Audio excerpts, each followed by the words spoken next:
next chapter here in the book of Ruth. Let's go to chapter 3. We've been going through the book of Ruth verse by verse the last few weeks. Ruth chapter 3. And getting into chapter 2 last week, the story started to develop pretty quickly. Ruth, after returning from the land of Moab with Naomi, immediately went to work. It says that when they returned at the end of chapter 1, it was already the beginning of harvest, and so Ruth goes out immediately to work. God's providence worked in such a way that Ruth comes to glean in the field of a man named Boaz. And Boaz's servant speaks very well of her hard work, her diligence. Couple that with the loyalty and faithfulness that she had shown to her mother-in-law.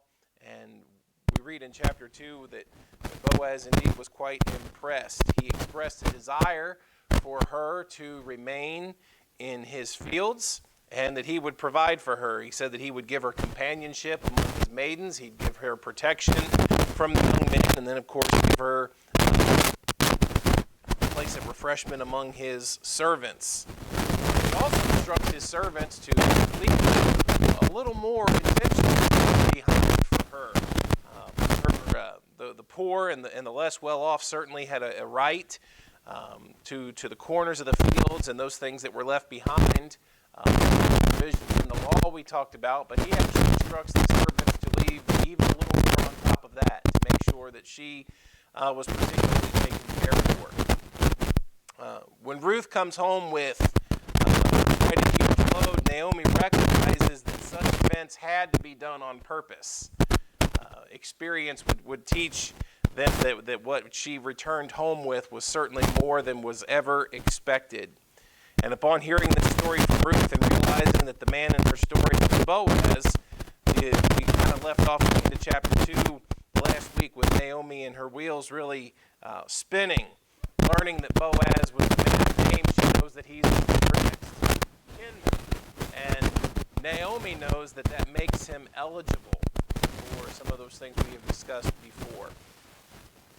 Recognizes that God's providence works all of this out. Chapter 2, verse 20.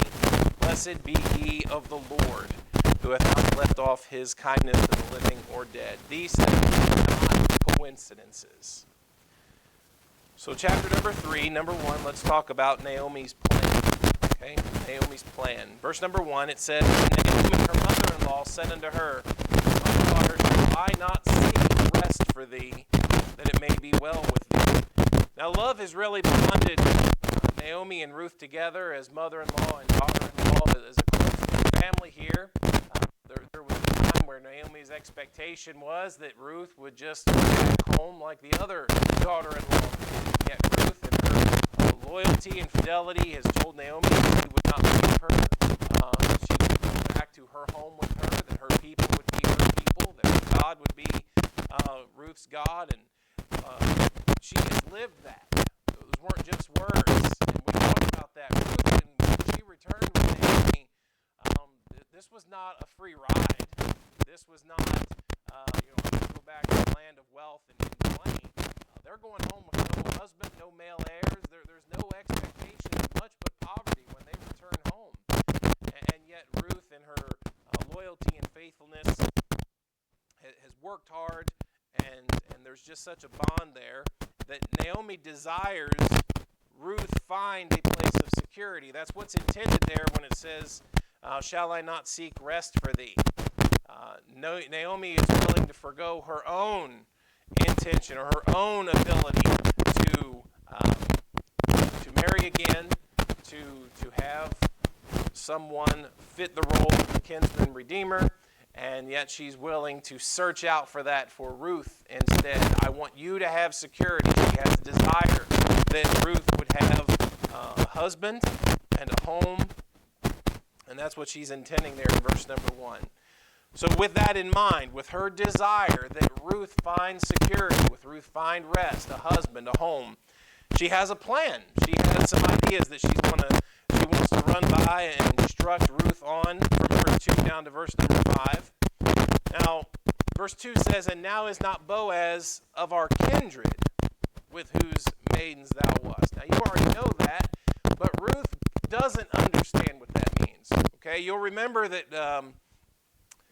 in the economy of Israel and how things would work, Ruth was a stranger to those things. Ruth did not grow up in the culture of knowing what Naomi means by he's one of our next kinsmen. Right? This is something that she has to explain to him. And she reminds Ruth that Boaz is one of their kindred. This means a few things that we've discussed before, and actually a couple of things that we haven't discussed before, but let's real quickly take some notes here and run by those things. Leviticus chapter 25. I'll give you four things that are intended when when Naomi says that Boaz is their kinsman. Leviticus chapter 25, Goel, the kinsman. In Leviticus 25, if you write these things down, first of all, the Goel could redeem, the kinsman could redeem his kindred out of slavery. Leviticus 25, verse 48, it says, and after he is sold, he may be redeemed again. One of his brethren may redeem him. So the redeemer, if one of his kindred had fallen into slavery, and whether that be likely to because of his poverty, he had sold himself to pay his debts, his redeemer could redeem him out of that slavery. This same chapter, look back at verse 25, Leviticus 25, verse 25. Not only could the redeemer redeem his family from slavery, but he could reclaim or buy back land that had been forfeited. Leviticus 25, verse 25, it says, if thy brother be waxen poor, and hath sold away some of his possession, and if any of his kin come to redeem it, then shall he redeem that which is sold. And so a kinsman, if you had lost or forfeit a portion of your land, perhaps you had sold it to pay off debts. The intention was always in the economy of Israel that the inheritance be kept within the tribes. Someone could go and redeem that. That they were not necessarily, certainly they weren't to take advantage of each other, but they could put up their land as collateral for debts, or they could give themselves to the payment of debts, and a redeemer could buy them back out of that, could purchase the land back, could purchase their family back. Deuteronomy 25. This one we did cover, Deuteronomy 25.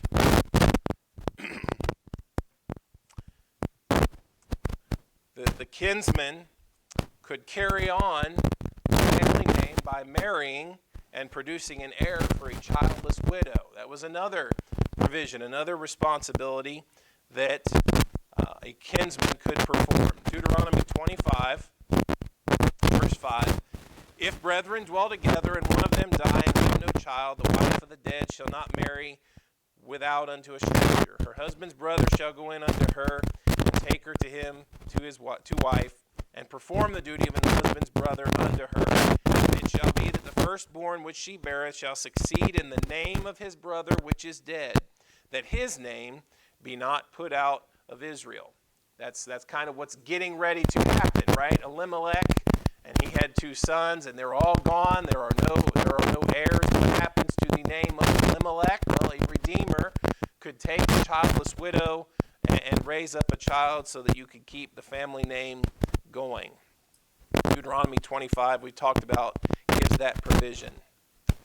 And Numbers chapter 35 is the other one, and we haven't talked about this just because it's not as relevant to our story. But I'll go ahead and mention that it is one of the provisions. The kinsman in the Old Testament is also who would have been considered the avenger of blood. So under the Old Testament, to ensure that murderers and those type of criminals, the justice that was served was often done at the hands of what was called the avenger of blood. And that responsibility fell to the kinsman. In Numbers chapter 35 and verse 19, the revenger is the same word, the goel or the redeemer from the other passages. The revenger of blood himself shall slay the murderer. When he meeteth him, he shall slay him. So the family redeemer could act as the avenger of blood in making sure that a murderer answered for the crime that had been perpetrated against his family.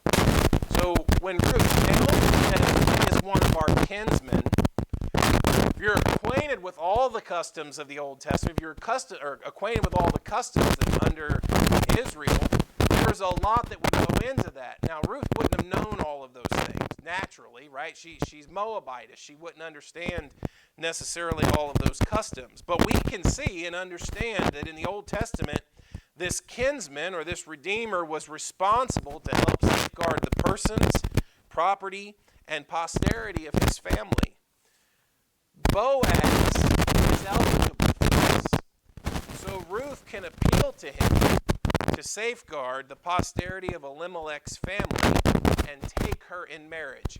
Naomi knows that Ruth can appeal to him to take that responsibility, to fulfill those responsibilities. That's what Naomi has intended in this passage, that Ruth would make that appeal to Boaz. As in one very real sense, of course, there's the romantic aspect of this story. There's certainly the love aspect that continues to grow in this story, and yet we remember that the actual appeal for marriage, the appeal for Boaz to play his role is actually going to be made by Ruth. Boaz doesn't ask Ruth to marry him. Ruth asked Boaz to marry her. And that's kind of what Naomi is setting out here in these first 5 verses of our text. That is Naomi's plan. Ruth, not being Jewish by birth and Moabitess, she's not grown up in these customs. And so verse 1 through 5 is Naomi explaining to her what she needs to do. Maybe to us this proposition seems a little forward by Ruth, but we have to remember that we too didn't grow up in these customs. So any judgment that we would pass, we should realize that this was not out of the question or out of the understandable customs in the nation of Israel. So let's go to Ruth chapter 3. And now is not Boaz of our kindred, with whose maidens thou wast. Verse 2, behold, he winnoweth barley tonight in the threshing floor.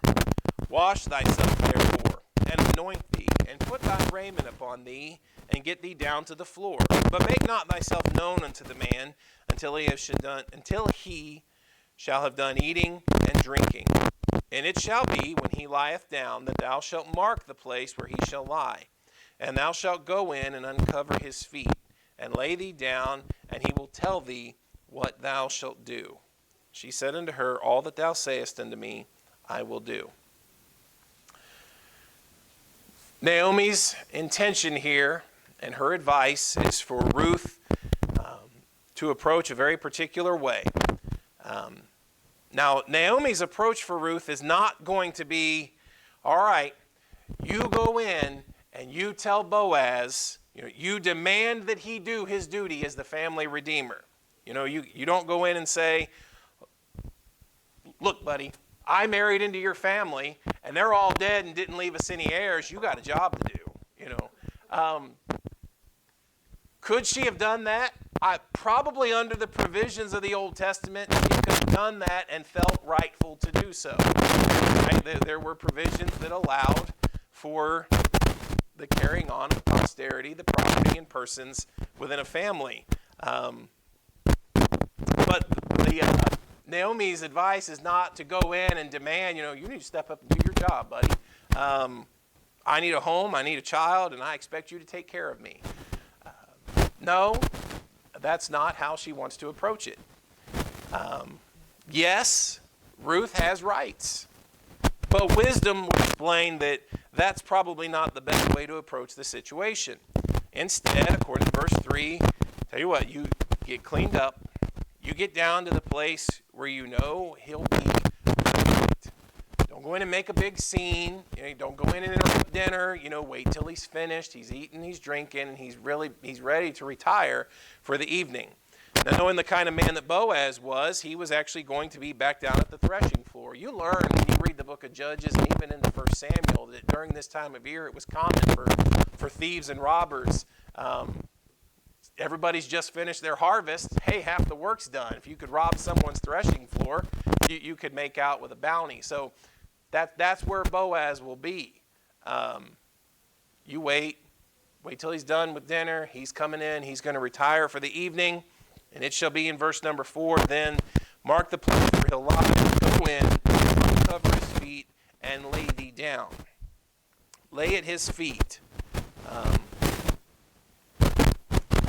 Now, unless anyone thinks anything ill-intentioned or provocative by that action, this would have actually been considered or thought of as a sign of submission. In that day, this could be understood to be the role of a servant, like at your master's feet. You be ready for the command, whatever the master might give. It was meant to come in humble in a submissive way.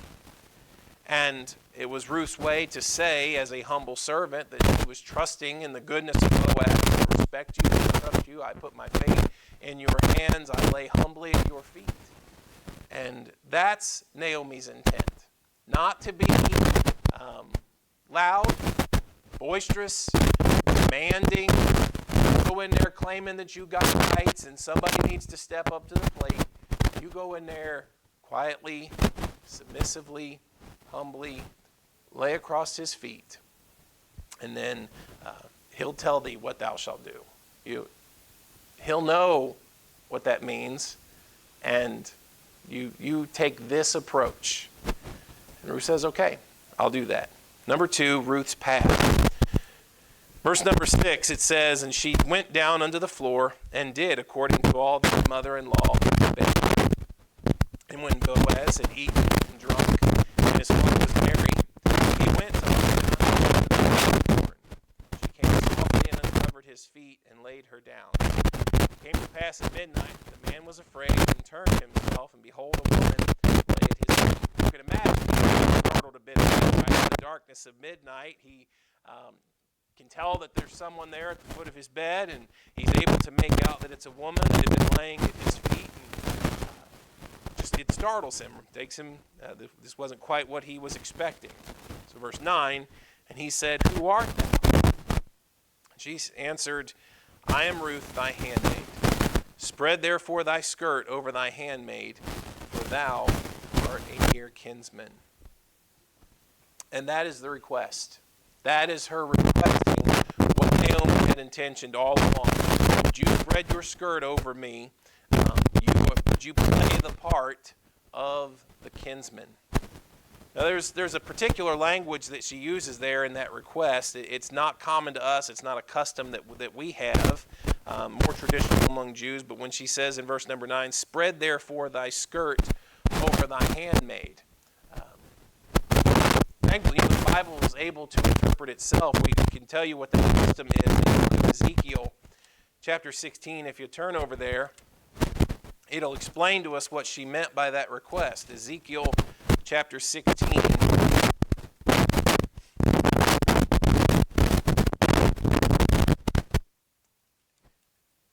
Ezekiel 16.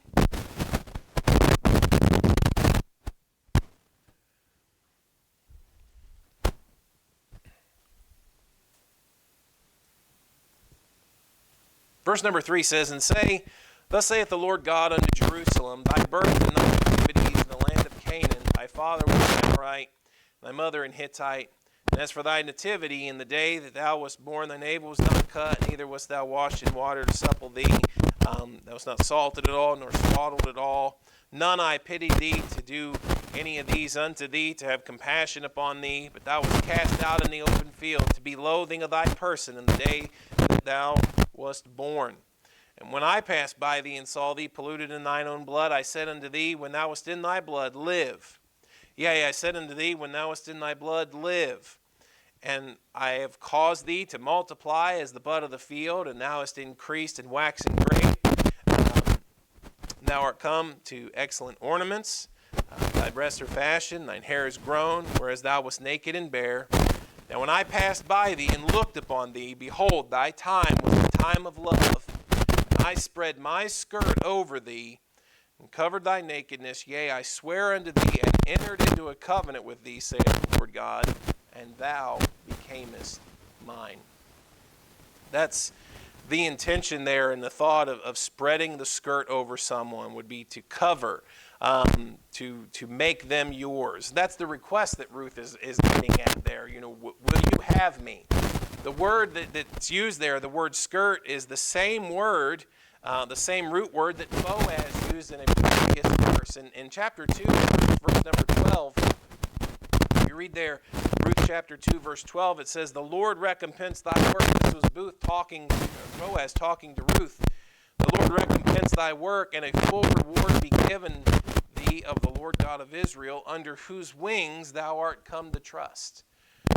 That word "wings" and the word "skirt" in these two chapters, it's the same root word. One's a plural, if my understanding is right. One is a plural, where the other is singular. But she uses like the same kind of wording. She uses the same language, that just as Boaz at one point recognized that you had come to trust under the wings of the God of Israel, Ruth's request is, would you take me under your wings? Would you take me under your skirt? Would you spread your skirt over? Would you have me? Would you bring me into your home? Would you bring me under your protection? Yes, Boaz had already promised her plenty of protection when she was out in the fields, when she was out around the young men. And this is a very particular request, to bring me to you. Bring me that close.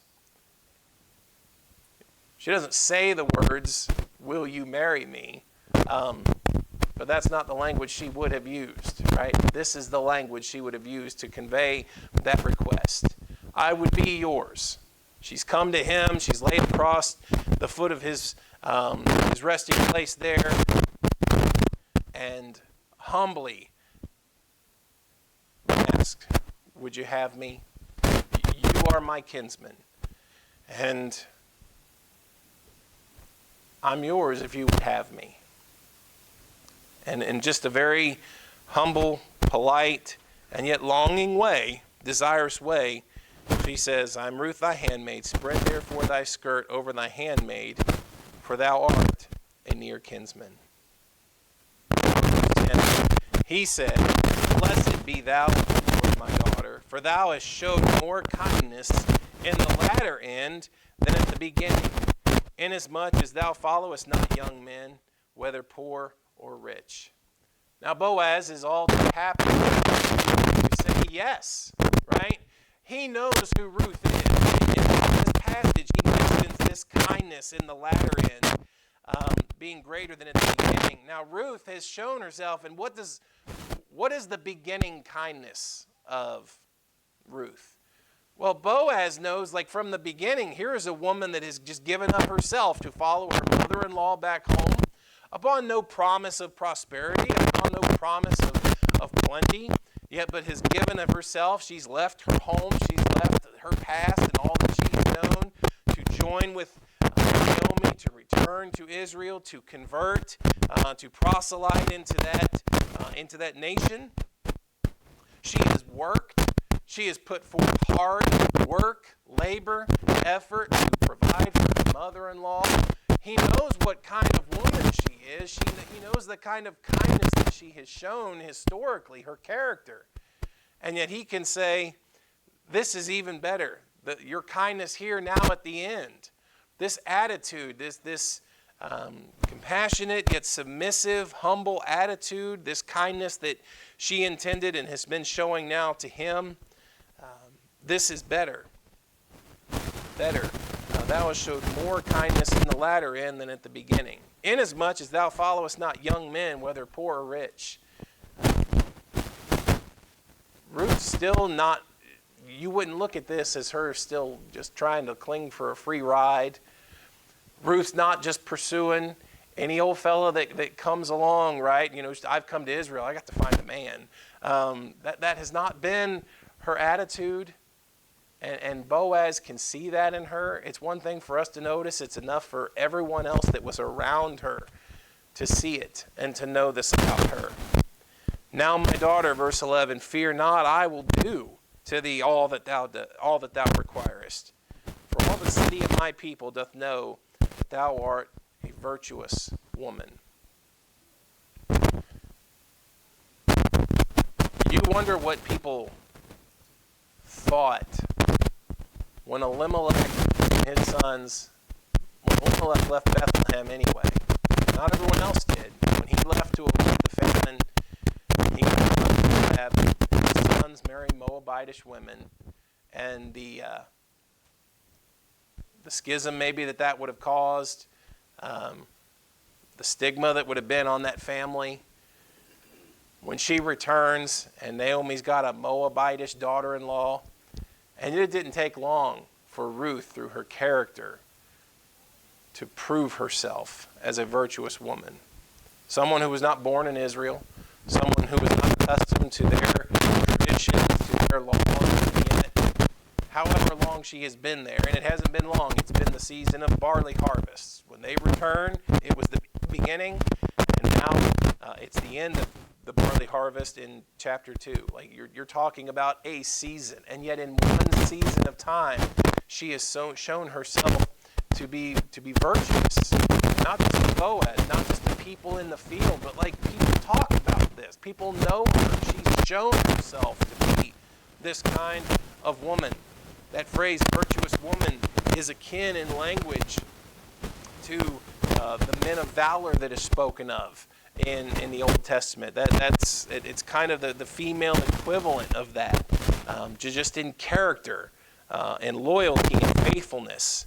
That is how she's shown herself. That is a phrase, the virtuous woman, that would be used later by one of her great-great-grandchildren. And us all of these years later. And now it is true that I am thy near kinsman, howbeit there is a kinsman nearer than I. 3, Boaz dilemma. He's all too willing. He's eligible and he's willing to, and yet he's not first in line. Now we got a problem.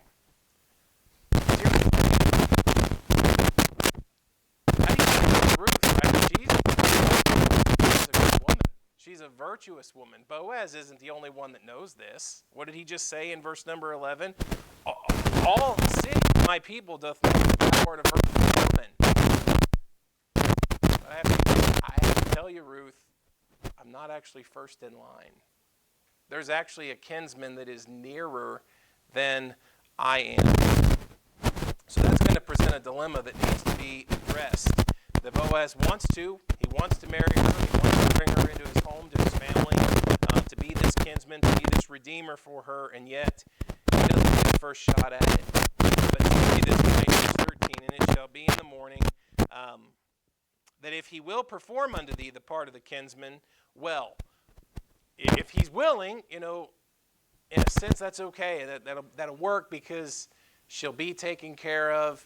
Here this virtuous woman will be provided for. It's not the end of the world, and yet that's obviously not what he wants. That's not what Boaz has intentioned. Let him do the kinsman's part, but if he will not do the part of a kinsman to thee, then will I do the part of the kinsman to thee, as the Lord liveth. Lie down until morning. He's going to find out, and he's going to find out real quick. He's not going to let this thing drag out. He's going to let this thing linger, and that lets you know his intention as well. That shows you his seriousness about it. He doesn't just have this attitude. Well, we'll figure it out. We'll talk. A couple of weeks, we'll just let this thing go by, and we'll see how this plays out. No, I will find out tomorrow if I can make this work. And so in verse number 14, she lay at his feet until the morning. She rose up before one could know another. And he said, let it not be known that a woman came into the floor. And he said, bring the veil that thou hast upon thee, and hold it. She held it. He measured 6 measures of barley, and laid it on her, and she went into the city. So he sends her home with a gift that would have expressed certainly his intention. He's continuing to take care of her. These weren't just words that he said in the night. Words that he said to get this woman that startled him in the night, hush her up and get her away. The next day, he has full intention of doing this. We're doing this to the end.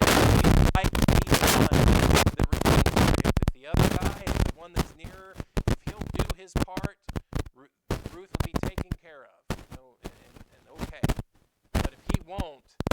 certainly will. And he's optimistic and excited about the opportunity to do so. Let's try to finish out these last couple verses and we'll be done. Number 4, Ruth's patience. This is where it gets hard. Because she went in there, she went to Boaz that night, and made a request to be married. When she leaves the next day, she knows she's going to be married. She just doesn't know to who. Like, it's weird, right? That she went to Boaz that night not knowing how any of this was going to work out, and she leaves the next day knowing at the worst, at the very least, I'm getting married. She just doesn't know to who. This other guy, if he thinks his, eligibility and wants to do the part, it's technically his by right. And this is where it gets hard. Verse number 16, when she came to her mother-in-law, she said, "Who art thou, my daughter?" And she told all that had done her. She said, "These 6 measures of barley gave he me, for he said to me, Go not empty unto thy mother-in-law. Then said she, Sit still, my daughter, until thou know how the matter will fall. For the man will not be in rest until he have finished the thing this day." And I was reading what MacDonald said about this story, and I like what he mentioned here. He said that this is the hardest part of faith. When you have totally put it in someone's hands, there's nothing left for you to do. There's nothing left for Ruth here at this point. It's totally in Boaz's hands. She has to trust. She has to,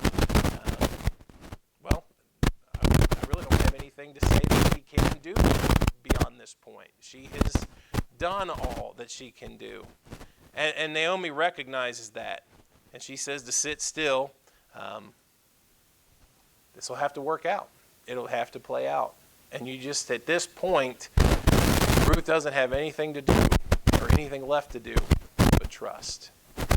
And that is a very anxious and hard place to be in life, right? When you know what you want, when you feel like you have, when you feel pretty in tune to what you need, and you've made your request, and now it's in someone's hand, it's in someone else's hands. And there's nothing else that you're going to be able to do in the here and now, right? That's difficult. That is a hard time. I can't imagine. It doesn't take long, right? It's the next day you get the answer. This is going to get figured out that day. And yet those hours are probably spent turning herself in knots, worried and thoughtful about what in the world is going to happen.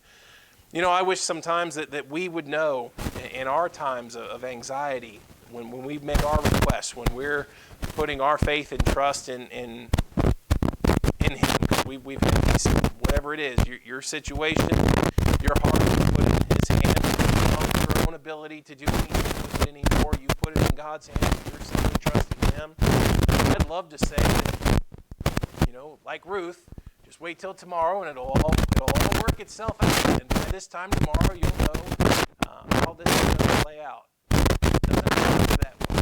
Life doesn't always have a 24-hour turnaround, right? This is a great story. The book of Ruth basically starts and is done in a season time. The backstory is a little longer, but from chapter 2 through the end of chapter 4, you're talking just a limited season. And I know sometimes in our anxiety and our worry, things seem to stretch up.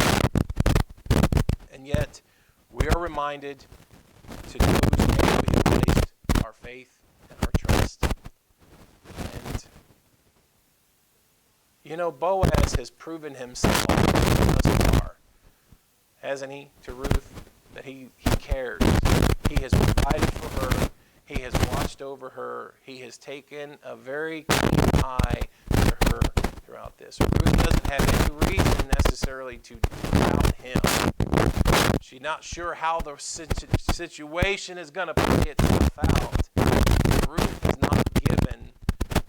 Boaz has not given Ruth any reason to doubt him.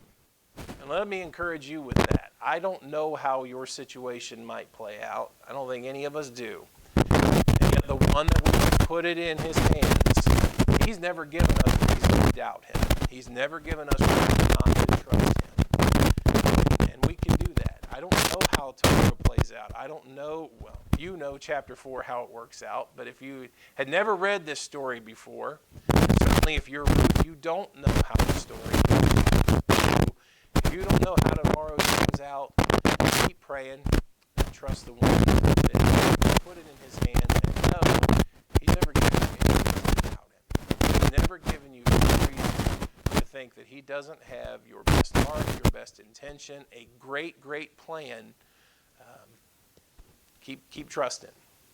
This was going to be a very anxious day for Ruth. Yet on the other side, in chapter 4, in a story we'll see next week, Boaz is doing his part. It will work itself out in time. And Ruth is going to be all the better for it. Let's keep trusting, all right? Let's have a word of prayer. Father, we're grateful to come this morning. We are thankful for your word, and I pray that you help us